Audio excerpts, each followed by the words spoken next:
Alien vs. Beast. I would have titled the video Alien vs. Predator, but I don't have any Acer monitors. Crabby jokes aside, behind me are two awesome gaming monitors. The ASUS TUF Gaming VG259QM and the Alienware AW2521HFL. If you're wondering what the L stands for on the Alienware, it just means that it's the Lunar Light version. Both monitors are super fast IPS displays that performed way better than I was expecting, so I just had to do a comparison to see which one was truly best. Plus, you guys kept asking for it, so I knew you wanted it. Now, I don't want to bore you for too long, so let's begin with the testing. We'll start with the Alienware on ghosting performance. The Alienware has 3 levels of overdrive: fast, super fast, and extreme.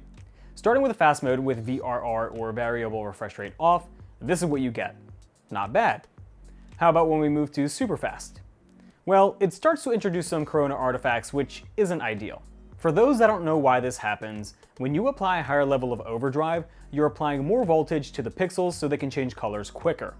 If we apply too much overdrive, the pixels are getting too much voltage, making them change colors too fast and shoot past the color it's supposed to be, which is why you get this blue ghost trail looking thing. And unfortunately, with most monitors, including this Alienware, if you want to get that 1 millisecond response time, you have to increase the overdrive to the max, which in this case is the extreme setting, which as a result overshoots the image terribly. Definitely not worth it. Yeah, that 1 millisecond response time sounds cool if you want to brag to all your friends, but it's better to just stick with the fast mode, which has a rated 4 millisecond response time, but produces much better results. And if you're wondering what it looks like with VRR on, it actually gets slightly worse by leaving a long trail of ghosts. This applies to all levels of overdrive for the Alienware. Next is the ASUS, which has 7 levels of overdrive, ranging from 1 to 100, as well as the inclusion of ELMB or extreme low motion blur. At 240 Hz with 0 overdrive, this is what we get. It looks pretty similar to the Alienware. Moving on to 20, 40, and 60 really didn't do much to make things better. Moving on to 80 did make some changes, but worse ones, such as the inclusion of corona artifacts, but very slight ones. And as I mentioned earlier, if we go higher, it'll apply too much voltage and make the image look worse, which is exactly what happens if we go to 100 overdrive. I don't know if 100 overdrive offers a 1 millisecond response time on the ASUS, but if it did, there would be no point in using it because it looks horrible. But not as bad as the Alienware. Now let's put the overdrive back to 0 as a reference point. I want you to memorize this. Got it? Good, because when we enable ELMB at 240 Hz, it spanks the Alienware. Here's what the Alienware looks like for context. And if you're wondering what the ASUS look like at 280 Hz with ELMB, not much really changes. Usually I say that because this is a super zoomed in photo, the results look much more exaggerated than what they actually are, but as I was tracking the Alien with my eyes, that wasn't actually the case. The difference was as drastic as you guys are seeing it. However, there are some trade-offs when using ELMB. Number 1, it uses the backlight strobing technique, which some people are sensitive to and can get a headache. Number 2, because it uses the backlight strobing technique, it halves the monitor's peak brightness from 415 nits to 207 nits. And in certain games, you need as many nits as you can get. So if you can't or don't want to use ELMB, use 0, 20, 40, or 60 overdrive and you should be good. By the way, if you want to see as many test results as possible, I'm going to leave a link in the video description to my new website I made like 2 days ago. It's under heavy construction right now, but you'll see many more examples there. I just don't want to include every possible scenario to bore the average viewer to death. Next is the black equalizer. If you're not yet familiar with this amazing technology, a black equalizer is a color engine technology that only alters the gamma of black and gray shades of colors so you can see enemies in darker areas easier, such as shadows. Starting with the ASUS, we'll begin with what's possibly the most extreme test for any black equalizer, which is Escape from Tarkov inside of the garage. The ASUS does an alright job. You can see things somewhat fine, but I wouldn't be sprinting around guns blazing since it'll be easy for someone to blend in with the dark areas without me noticing. But if we crank the shadow boost to 3, the scene becomes much brighter and I would regain my confidence again. The ASUS also allows you to crank the color saturation so you can add some color in games with grayscale-ish color themes, such as Escape from Tarkov, allowing you to spot people trying to blend in with their backgrounds. And as I mentioned in the standalone review for this monitor, it does include a higher level of black equalizer called dynamic adjustment, but it enables the local dimming feature, which have pretty big zones, an estimated 15 by 17, which look ugly and can be super distracting to some. Now I understand some, if not most of you, don't play Escape from Tarkov, so what about a game like Rainbow Six Siege? Well, if any monitor does a good job in Escape from Tarkov, it'll do pretty much good in everything else. If we use the racing color preset, or game visual as ASUS calls it, you get pretty good results with the shadow boost off. Cranking it to 3 does well, and if you change it to the FPS game visual, things get even brighter. Also, if you plan on using ELMB, things do get pretty dark because it halves the monitor's brightness. Needless to say though, the ASUS is doing a pretty good job in this aspect. Next is the Alienware. Going back to Tarkov and using the custom color preset mode with the black stabilizer off, things are fine, but they're not as bright as the ASUS when it comes to the equivalent monitor settings. If we crank the black stabilizer on the Alienware while still using the custom color preset mode, things get much brighter and I doubt you'll be complaining. And just like the ASUS, if we use the FPS preset mode, things are much brighter, eliminating most if not all dark areas, so you can see pretty much everything. On Siege with the black stabilizer off, things surprisingly turn around. With both black equalizers off, the Alienware ends up being brighter than the ASUS. This also applies when we crank up the black stabilizer on the Alienware and compare it to ASUS's equivalent settings and profile. Enabling the FPS profile on both still favor the Alienware, which has brighter dark areas but with a more washed out image, though that can easily be fixed with cranking the color saturation.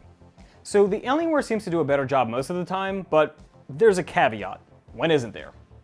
I don't know why, but Alienware's black stabilizers always have this Borderlands effect where there's a black outline on pretty much everything with an edge. It doesn't look as bad as this super zoomed in picture makes it look like, and you'll probably rarely notice it when you're playing games since you're super focused, but it is worth mentioning. Now with that out of the way, let's talk about the displays themselves.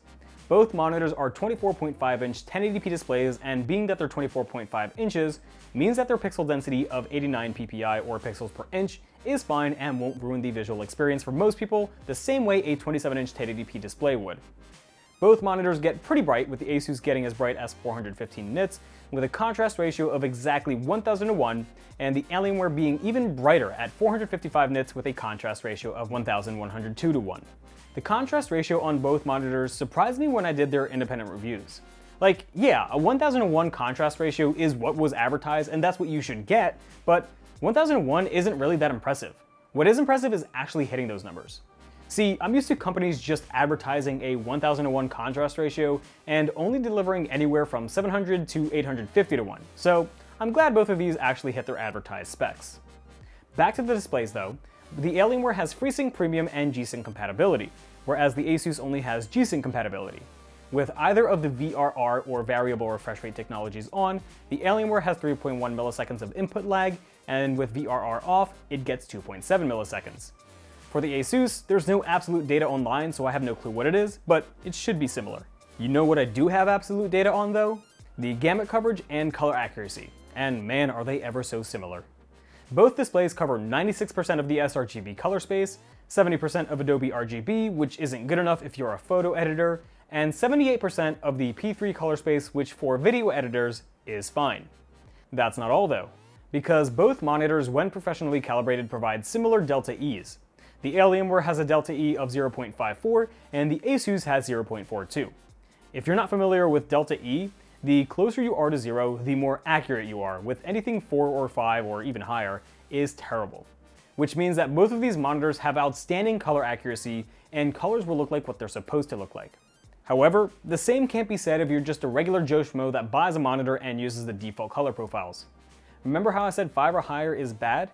Yeah, well, with my unit on the standard color preset mode, it produced a laughably bad delta E of 5.21. Just look at that graph. The only colors that are hitting the inside of its target are 2 of the reds. The worst part is that you can't even adjust the colors on the standard color preset mode.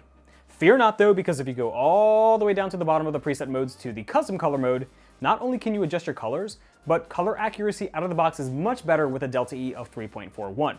Now that isn't great, but at least it ain't no 5.21. Keep in mind though, this is just on my unit. Even if we all have the same monitor, everyone will have different results because of manufacturing tolerances. But I still suspect your custom color preset mode will be much more color accurate than your standard one. The ASUS is on the same boat when uncalibrated. With its game visual set to racing mode, which produces the best visual image for everyday use and can be adjusted unlike some other game visuals, you get a pretty bad delta E of 4.42. So if you're the average person and you won't be getting your monitor professionally calibrated, the Alienware provides the most color accurate here on its custom color preset mode, but again, every panel is different. Now, I don't want to give you the impression that both of these monitors are bad when they're uncalibrated, because they're not. Both monitors just leaned more cool instead of the calibrated warm look, and some people just don't prefer the warm look. Plus, it looked totally fine to my eyes. None of the colors looked way off than what it was supposed to look like. One last thing about the ASUS, it includes VESA's HDR400 certification, but you should not be buying this monitor for its HDR prowess, because it is pretty bad.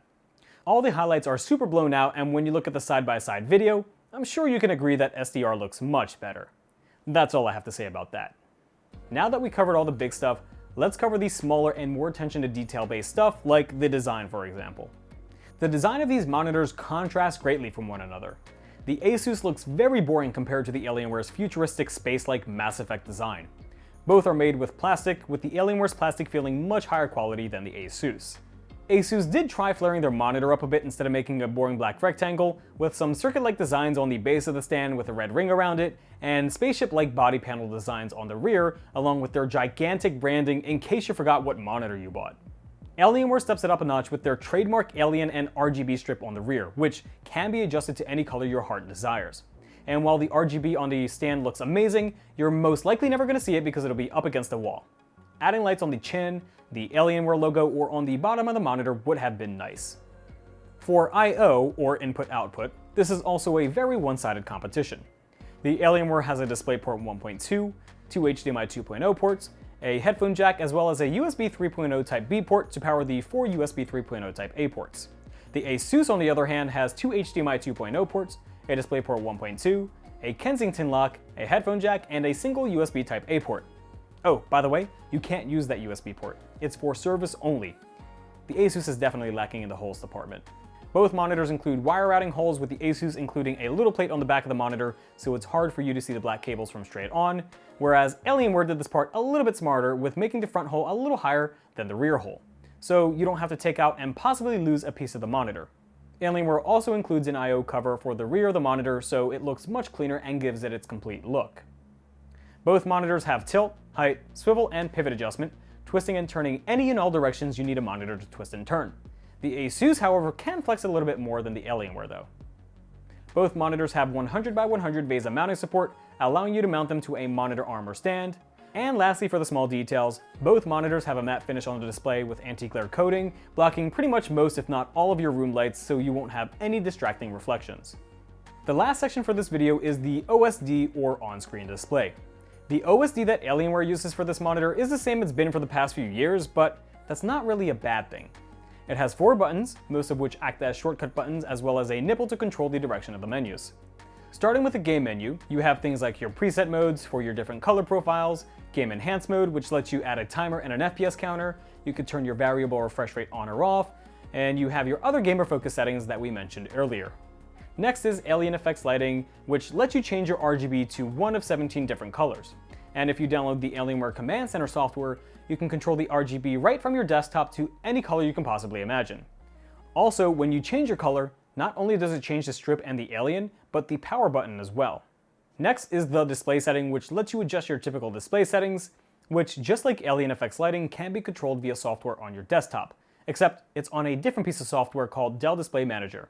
It also looks super basic, like it was created in Windows 95, but that doesn't mean it's a bad thing. Simplicity is nice as well, and gamer-focused apps end up looking ugly most of the time anyway, at least in my opinion. Anyway, a lot of the basic stuff such as brightness, contrast, and even your preset modes can be changed through here, making it super easy to change between your content consumption profile and your gaming profile when you're switching tasks. That's not even the best part though. The best thing I've seen on any software-based OSD is the auto mode. You can set any of the apps you open to trigger any of the preset modes. So, for example, if I'm using my PC for general use, I can have my color accurate profile. Then when I open a game, I can have it set to automatically change to any of the available preset modes this monitor has. Meaning I can have a bunch of dedicated modes for certain games so I don't have to create a one-for-all gaming preset. When I figured out about the software and what it could do for me, it blew my mind, and I immediately thought to myself, absolutely nothing compares to this, not even Zowie's S-Switch. Next, let's take a look at ASUS's OSD. It's not as impressive. There's no software-based OSD that works with the tough gaming lineup, just their Republic of Gamer line of monitors, but it does at least have some features that the Alienware doesn't have. For example, you can add a crosshair to the center of the screen if what you're playing has no HUD. You can display an FPS counter as well, which yes, the Alienware has, but one thing that this has over the Alienware is that you can enable a full graph to see if there are any fluctuations in performance. Now that's pretty cool.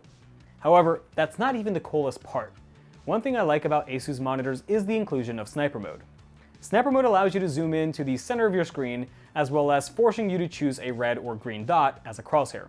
This makes it super easy to see enemies that are far away in games with huge maps such as any Battlefield games, Squad, Escape from Tarkov, etc. Then lastly, you have the option of enabling 280Hz. Let's talk about that for a second. One question you might be asking yourself, can I notice the difference between 240Hz to 280Hz? Did it help me play any better? No and yes. No as in I didn't really notice much, and yes as in flick shots were easier to hit, but only slightly. But that slightly could lead to that one extra kill that could either make or break the rest of the game, which for people that are not only super competitive but are at a very high skill level is important, which brings me to the conclusion. What do I think of these monitors and which one should you get? Well, that depends. I can't really recommend what's best as a whole package because yeah, the Alienware is pretty much better than the ASUS except for ghosting and refresh rate, but that's the thing. The whole point of a gaming monitor is to have the most refreshes and the best ghosting performance. And ELMB on the ASUS does make a huge difference as long as it doesn't give you a headache. So if you want the monitor that looks amazing, has a much better OSD, has as much I/O as your work computer, basically all the creature comforts, get the Alienware. But if you're looking for the absolute best performance for ghosting and the most refresh rates for seconds for better flicks, the ASUS is the one to get. Whichever one you get though, both are amazing and I'm sure you won't be disappointed. Thanks for sticking around to the end of the video, guys. If you guys enjoyed the video, please leave a like. If you didn't, leave a dislike. It helps me anyways. Comment, subscribe, etc. Don't forget to check out all the results, which is going to be linked down in the video description. Again, it is under heavy construction, so you may not even see a lot right now. Also, follow me on my socials if you guys want to see behind the scenes stuff and upcoming reviews. As always, have a great day, every day. Peace.